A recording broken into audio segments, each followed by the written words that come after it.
হরিণা ফেরিঘাট থেকে আসার পথে আমাদের খুবই একটা বাজে অভিজ্ঞতা হয়েছে যে এই ফেরি পারাপারের পর থেকে শরীয়তপুরের এই রাস্তার অবস্থা এমন, এইটা কার্যত একটা মরণ ফাঁদ। অ্যাক্সিডেন্টের জন্য সড়কের যে অবস্থা একেবারে বেহাল অবস্থা। তারপরে আবার সড়কে বড় বড় ট্রাকগুলো চলে, গাড়ি চলে, দুইটা গাড়ি পাস করা খুব ডিফিকাল্ট।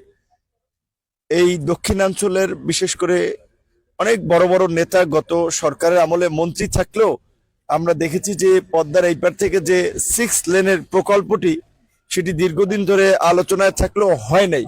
আর বিশেষ করে দক্ষিণাঞ্চলের চেয়েও আমি মনে করি যে শরীয়তপুরে আওয়ামী লীগের আমলে অনেক বড় বড় নেতা ছিলেন। তো এই সমস্ত নেতারা নিজের আখের গুছিয়েছে, নিজেরা টাকা পয়সা বানিয়েছে, দেশের বাইরে পাঠিয়েছে, কিন্তু এলাকার মানুষের প্রতি দায়বদ্ধতা থেকে কাজ করে নাই, এলাকার জন্য কাজ করে নাই। এখন গণ অধিকার পরিষদ একটা উদীয়মান সংগঠন হিসেবে, গণমানুষের সংগঠন হিসেবে এখন সুযোগ এসেছে মানুষের জন্য কাজ করার এবং মানুষের যে ভোগান্তি, এই ভোগান্তিগুলো লাঘব করে এগুলো চিহ্নিত করে এখন থেকেই এগুলো নির্বাচনী ইশতেহারে অন্তর্ভুক্ত করা, যে আমরা আগামীতে সরকার গঠন করলে কিংবা সরকারের পার্ট হলে অগ্রাধিকার ভিত্তিতে এই কাজগুলো আমরা করব। বিশেষ করে যে কোনো দেশের উন্নয়নের পূর্ব শর্ত যোগাযোগ ব্যবস্থার উন্নয়ন। একটা দেশকে এগিয়ে যাওয়ার ক্ষেত্রে যোগাযোগ ব্যবস্থা, শিক্ষা, স্বাস্থ্য খুবই গুরুত্বপূর্ণ ভূমিকা পালন করে। আমাদের দেশে বরাবরই শিক্ষা এবং স্বাস্থ্য উপেক্ষিত। সড়কের অবস্থা বিশেষ করে কিছু কিছু জায়গায় হয়তো ভালো, বাট বেশিরভাগ জায়গায় খুব বেহাল দশা। সেখান থেকে এই উত্তরণের জন্য আমাদের প্ল্যান পরিকল্পনা থাকবে এবং শরীয়তপুরের বেশ কিছু জায়গা চরাঞ্চল আছে, নদী ভাঙনেরও কিছু জায়গা আছে, সেইগুলো গুরুত্ব দিয়ে আমাদের দল ইনশাল্লাহ কাজ করবে। আর বাংলাদেশে 50 বছরের ইতিহাসে এইবার মানুষ, আমি মনে করি, স্বাধীনভাবে তারা চিন্তা ভাবনা করতে পারছে। আগামীতে তারা নিজের পছন্দ মতো মত প্রকাশের মাধ্যমে জনপ্রতিনিধি নির্বাচিত করতে পারবে। গণ অধিকার পরিষদের পক্ষ থেকে আমরা সারা দেশে আমাদের বিভিন্ন আসনে আমাদের প্রার্থীদেরকে আমরা প্রস্তুতি নেওয়ার জন্য বলেছি।